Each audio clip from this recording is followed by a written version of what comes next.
Hello সুপ্রিয় দর্শক, আজকে আমি চিকেন মোমো বানাবো। এর জন্য এখানে আমি আগে থেকে চিকেনটাকে কিমা করে নিয়েছি। এখন সবগুলো উপকরণ দিয়ে দেবো এর মধ্যে।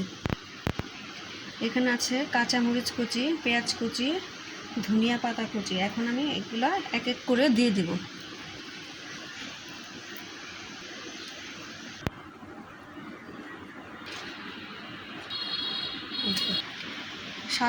স্বাদ মতো লবণ, 1 টেবিল চামচ সয়া সস। সবগুলো উপকরণ হাত দিয়ে ভালোভাবে মাখিয়ে নিব। এখন এটা আমার মাখান শেষ। এখন আমি আটাটা মাখিয়ে নেব। এখন আমি ময়দা নিয়েছি 2 কাপ, স্বাদ মতো লবণ দিয়ে 1 টেবিল চামচ পরিমাণ তেল দিয়ে মাখিয়ে নেব। আগে 3টা উপকরণ হাতে দিয়ে ভালোভাবে মাখিয়ে নেব। এখন এখানে আমি হালকা কুসুম গরম পানি দিয়ে ডোটা ভালোভাবে মাখিয়ে নেব। পানিটা অল্প অল্প দিয়ে মাখিয়ে নিতে হবে। এখন আমার ডোটা মাখানো শেষ। এখন আমি মোমোর জন্য সসটা বানিয়ে নেব। সসটা বানানোর জন্য এখানে আমি রসুন কুচি নিয়েছি, তিল নিয়েছি 1 চামচ, তারপর ধনিয়া পাতা আধা চা চামচ, চিলি ফ্লেক্স আধা চা চামচ, শুকনো মরিচের গুঁড়ো আধা চা চামচ।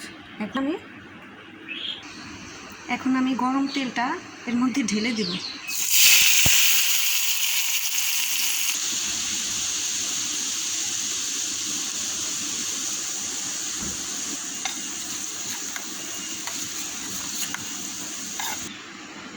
এক চা চামচ সয়া সস দিয়ে দিলাম। এখানে 1 চা চামচ টমেটো সস দিয়ে দিলাম। মোমোর জন্য সসটা আমার রেডি। এখন এটা আমি এক সাইডে রেখে দেব। এখন ডোটা আমি আরেকটু ভালোভাবে মথে নেব। এখন আমি 4 ভাগে ভাগ করে নেব। এখন এই ডোটা আমি এখন বেলে নেব। পাতলা করে একটা রুটি বেলে নেব। রুটিটা আমার বেলা শেষ, দেখতেই পাচ্ছেন। এরকম পাতলা করে নেবেন, আপনারা আপনাদের পছন্দ মতো করে নেবেন।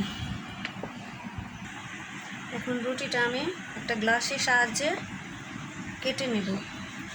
আপনারা আপনাদের কাছে যা আছে তাই দিয়ে কেটে নেবেন।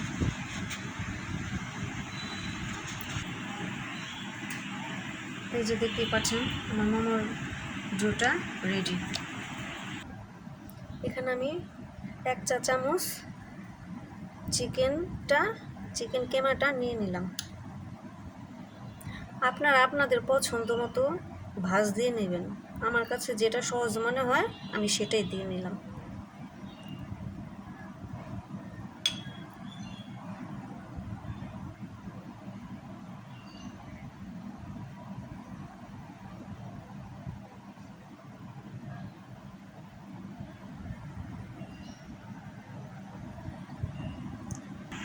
আমি আরেকটা বানিয়ে দেখাচ্ছি। আপনাদের কাছে যেটা ভালো লাগে, সহজ মনে হয় সেটা দিয়ে নেবেন আপনারা। আমার কাছে এগুলাই সহজ মনে হচ্ছে।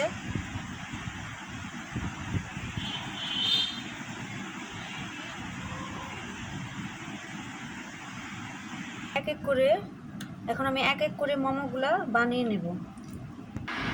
মোমোগুলো আমার সবগুলো রেডি হয়ে গেছে। এখন আমি ভাপ দিয়ে নেব। এখন আমি চুলায় স্ট্যান্ড বসিয়ে দিয়েছি একটা, এর মধ্যে তেল ব্রাশ করে নিয়েছি। এখন আমি এক এক করে মোমোগুলা দিয়ে নেব। মোমোগুলো আমার দেওয়া শেষ। এখন আমি ঢেকে দেব। মোমোটা আমার হয়ে গেছে। এখন আমি উঠিয়ে নেব।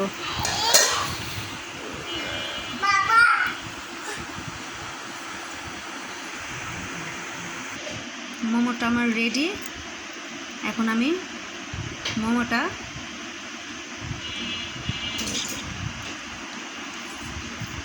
এখন কমপ্লিট। তো খুবই সিম্পলভাবে আপনাদের দেখাইছি।